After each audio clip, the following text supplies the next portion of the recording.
Hello, Jesse Good here, and today we're taking a look at the LEGO Toy Story 3 Garbage Truck Getaway. Now, this isn't my first time reviewing this set. Actually, it was back in 2000 and something, where I celebrated 100 reviews. So this one is celebrating 1,123 reviews. That's the special number here. But it had 401 pieces, 4 minifigures, and retailed for $50 when it was released as a Toys R Us exclusive in 2010. So the Buzz minifigure of the set is exclusive with an angry facial expression that has dirt. So there's dirt printing on the face, this armor piece, and then the legs. That is super cool, and the level of detail with the dirt just blows my mind. Like, look at that little corner right there. That little corner has a dirt printing on it. And even on the back, there's some dirt as well. Not sure if there's any on this side, but there you go. And you know how the Buzz minifigure works. At least this one has a molded head,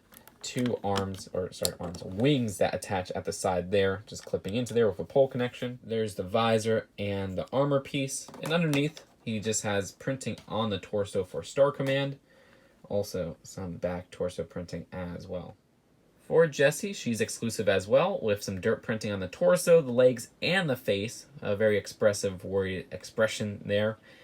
And at the back, she's the only Jessie minifigure from 2010 to have back torso printing of the pull string, which blows my mind. I don't know why they just kept it to this one set, but hey, that's a great detailing that was lacking on the other Jessie minifigures.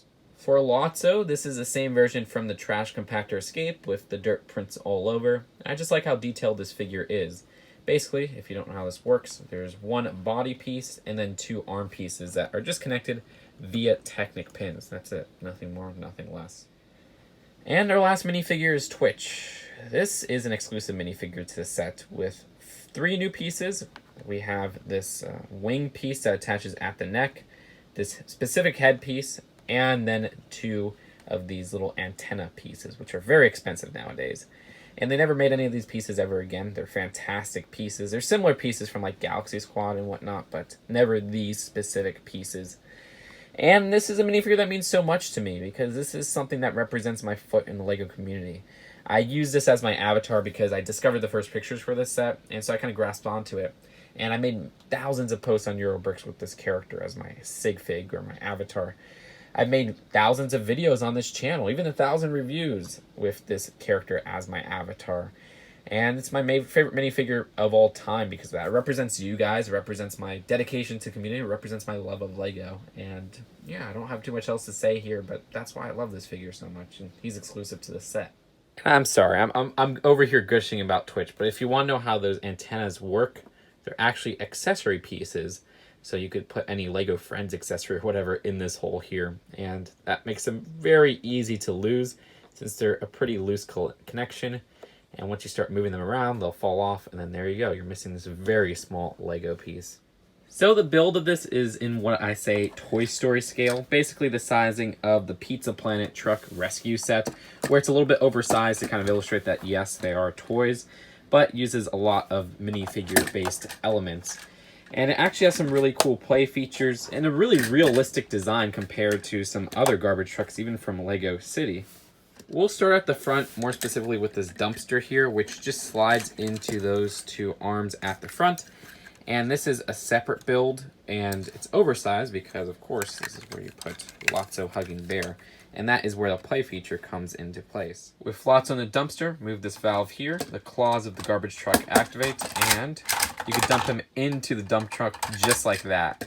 It's a little bit harder to get Lotso inside since he's a thick minifigure, and sadly it's even harder to get Jessie and Buzz inside the dump truck this way, as they're not really connected to any part of it. At least Lotso was kind of stuck in between these 2 parts to hold him in place, so if you move it up, they usually tend to fall out. Another problem I have is that it keeps hitting this front part of the truck here, which I kind of wish they made it a little bit more farther apart. But removing the dumpster here, the front of this is well designed, where there's an exclusive 2x4 tile right here, which says Toy 2791. Not sure what that's a reference to. And this front part, as I showed earlier, when it collides with the play feature, can easily be removed. This window right here, or lifted up at least, since it's on a handle connected to a clip. And there are actually 2 minifigure seats inside there, so if you want to make Buzz drive it, you'll have to take off his wings, and I don't even think Jesse will fit in there, but you get the point. Now, the design of this doesn't have a removable roof up here, unfortunately, so really the only way to open this front is using that little clipped handle part. And the roof, with that play feature right here, just opens up easily, and that is where Lotso is tucked away. Now the design of this is topped off with little parts like these lights, but there's not too much else going on here. And this back hatch lifts up pretty easily, but once again, it just leads to a very vacant interior, which makes sense because that's where you're supposed to dump the toys. And you could fit all 4 of the minifigures inside there very easily, and there's even room for more, so if you want to add Woody to this and maybe the little green aliens from the Trash Compactor Escape, you can do that as well. I like the dark green panels used here because they're quite uncommon in that coloring. And there's more found on the opposite side here. And if you're wondering, this whole part does actually lift up if you want. There's a very light stud connection here, so it makes it easy to remove and actually dump the garbage truck. And you can just lift up that back hatch and dump out all the toys right there. Now that just fits back into place once you push it down. And there's that light stud connection right at the end here. If you're wondering how that whole framing looks like, pretty vacant, but of course that allows that whole dumpster part to just fit onto the truck. But either way, that's it for the build of the set. It's really a set that what you see is what you get, and there's not much else to it. But let's take a look at the packaging and the final verdict. So unfortunately, the 2 instruction books are the last I have of the packaging, which this one has an ad at the end for some Toy Story sets, 1 from the first wave and 3 from the second wave of Toy Story 3 stuff. And of course we have Lego City. Actually, that's not of course. I don't know why that's at the end. Well, I guess the garbage truck is part of a Lego City setting, so that's a smart cross advertisement.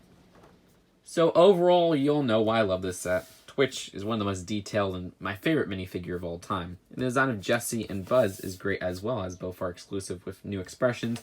And this is one of 2 ways to get lots of both of them being $50 sets, at least in this design of dirt all over. The design of this garbage truck feels very realistic for a Lego system minifigure based set. I wish the play feature was more polished with the front arms kind of dropping in the dump truck garbage. I do like some of the other play features of this set though, like how you could dump out the garbage at that back part. And yeah, it feels kind of unique, it feels kind of weird, and I like weird and unique sets, but the best part of it is Twitch, and that's why it's so expensive now. But let's put this on the shelf and see its place. And this is the place where I'm going to put it. Yay. No, JK. I want to do this. I want to do this display and even have Trash Compactor to the left of this. I'm out of space. So by the next review, which is the Western Train Chase, the last Toy Story set to review, I want to get all of it ready. So like I want to show a full Toy Story display since that's the last Toy Story set I'll review. So we'll fix it there. But either way, that's it for now. Hope you guys enjoyed this video. I'll see you guys later. Peace out. Bye.